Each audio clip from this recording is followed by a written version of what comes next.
Áudio da obra Liberta-te do Mal pelo Espírito Joana de Ângeles Midian de Valdo Franco. Fidelidade e testemunho. Quando os seres humanos atingem a maturidade psicológica, os seus atos caracterizam-se pelo equilíbrio, honradez e dignidade, confirmando o seu estado de evolução, que o diferencia do biótipo comum ainda transitado na infância do conhecimento de si mesmo. Em razão disso, as tarefas a que se entregam são executadas de maneira consciente e responsável, merecendo a melhor atenção e esforço que lhe estejam ao alcance. Torna-se, desse modo, exemplos para os outros que seguem na retaguarda e que necessitam de modelos morais, a fim de encontrarem resistência para lutar contra as próprias e as dificuldades externas que lhes assinalam a marcha. Todas as atitudes passam pelo crivo da razão e estão sempre vigilantes para não se enganarem, tampouco iludirem os demais. São sinceros e amigos, não regateando esforços para manter os vínculos da afetividade onde se encontram, trabalhando e mantendo a lealdade aos princípios filosóficos, morais e religiosos, culturais que abraçam.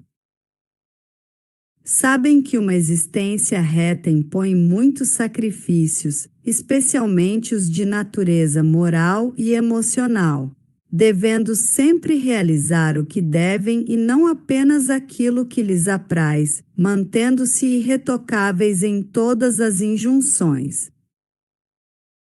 Podem equivocar-se, e isso ocorre com alguma frequência, não se mantendo, porém, no erro e, ao se dar conta, procuram corrigir ou se recuperar da ocorrência infeliz. Enquanto se está na Terra, todos se encontram sob as injunções da psicosfera ambiental, dos fatores do próprio passado, em atividade de crescimento interior. É natural, portanto, que se enganem e que estabeleçam ligações perigosas, que realizem atos não recomendáveis, mas logo que se apercebam dos mesmos, retornem às rédeas do comportamento saudável e recomecem do ponto em que se detiveram, refazendo a conduta e restaurando a paz interior que deve permanecer em qualquer situação. Esses indivíduos têm facilidade em confessar os seus enganos, não os escamoteando como fazem os imaturos que mais se preocupam com a imagem que projetam, a persona, do que com a realidade que são, o self. É sempre de bom alvitre que se tomem como modelos aqueles que se entregam aos deveres com equidade e belo proceder, ao invés de exumar os cadáveres morais daqueles que se aproveitam da existência, que se preocupam apenas com o acumular de haveres para si próprios e para os que se lhes vinculam biologicamente, cujas existências evocam os pântanos exalando miasmas e decomposição.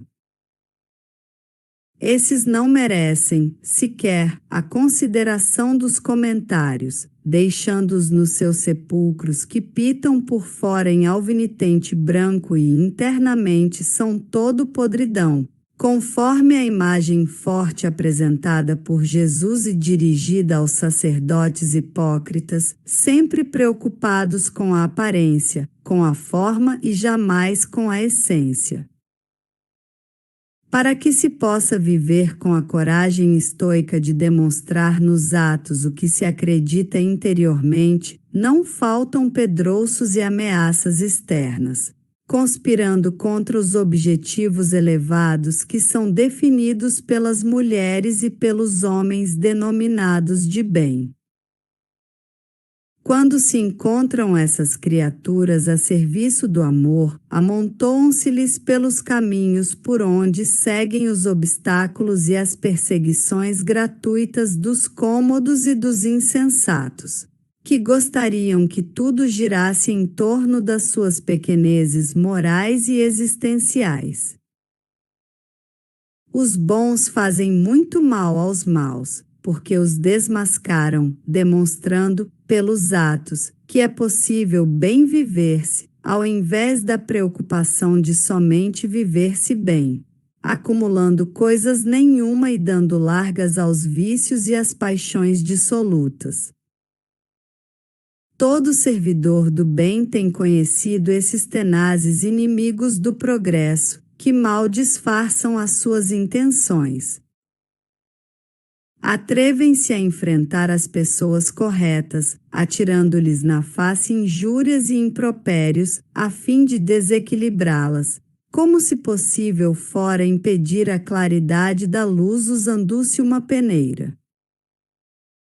Os idealistas de toda a procedência, os apóstolos e missionários da verdade, os cientistas e os pensadores nobres conheceram de perto a insânia dos inimigos naturais do progresso, dos adversários da honradez e do trabalho nobre.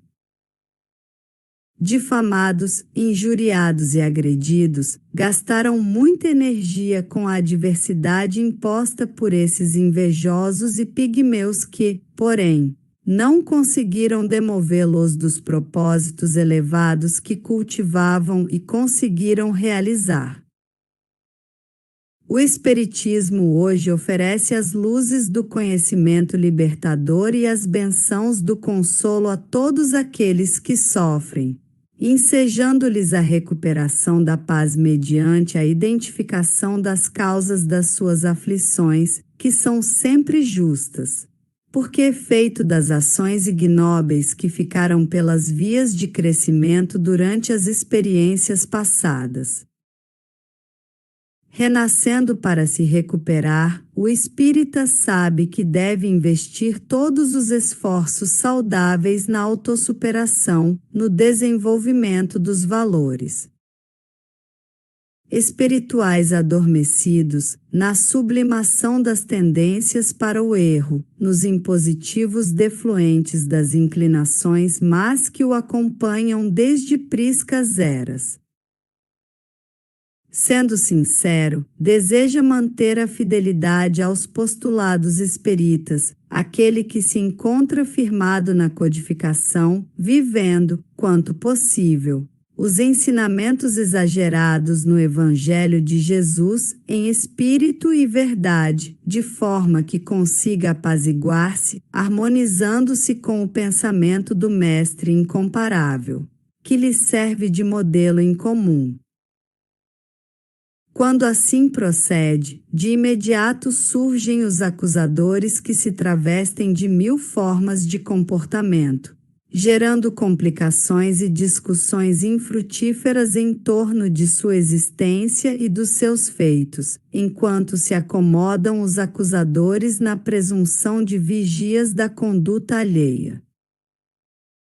Sofrem o azedume e a zombaria dos parvos, e a deselegância comportamental dos competidores é malsinada pelos que lhes invejam as qualidades morais e, por isso, não podendo possuí-las, tentam diminuir-lhes o brilho. É necessário ser fiel e pagar o preço pelo testemunho inevitável, quando, abraçando um ideal sublime, qual o comportamento espírita, for atacado pelos costumeiros fiscais da sociedade, que nada fazem em seu benefício, sempre criando embaraços. Para aqueles que se dedicam às realizações edificantes. Além das críticas sórdidas, acusações injustas e inoportunas recheadas de calúnias bem elaboradas são atiradas contra o bom trabalhador de Jesus, como se ele tivesse o dever de prestar satisfações a esses ociosos e inoperantes, ao invés de aquele que o convidou. Nunca te detenhas ante a necessidade de testificar a qualidade dos teus sentimentos e a profunda afeição ao teu ideal espírita. Perseguido, porém, jamais perseguidor ou autodefensor, prossegue sem perda de tempo, não valorizando as agressões, porque elas fazem parte da tua agenda de atividades. Nunca olhe para trás, porque te apontam erros, mantendo a tua consciência de dever sem relutância nem justificações a amigos, a desconhecidos e a adversários da tua paz, porque o campo pertence ao Mestre, que te retirará dele quando lhe aprouver. Enquanto isso não ocorrer, trabalha e trabalha, suando e chorando talvez, mas sorrindo com a incomparável alegria de lhe ser fiel até o fim, como foi o apóstolo dos gentios e muitos outros que lhe seguiram o exemplo. Um dia chegará aqui, aureolado de paz e alegria, despertarás além do corpo, encontrando o Senhor da vinha de braços abertos aguardando por ti. Glossário. Crivo, análise, exame e injunção, imposição psicosfera, atmosfera psíquica escamotear, esconder exumar, desenterrar miasma. Energia densa gerada pelos seres humanos quando em desarmonia estoico, austero, firme pedrouço, monte de pedras tenais, persistente ignóbil, sem nobreza, desprezível prisca, passada, anterior parvo, ignorante, tolo malsinada, desvirtuado sórdido, condenável, infame.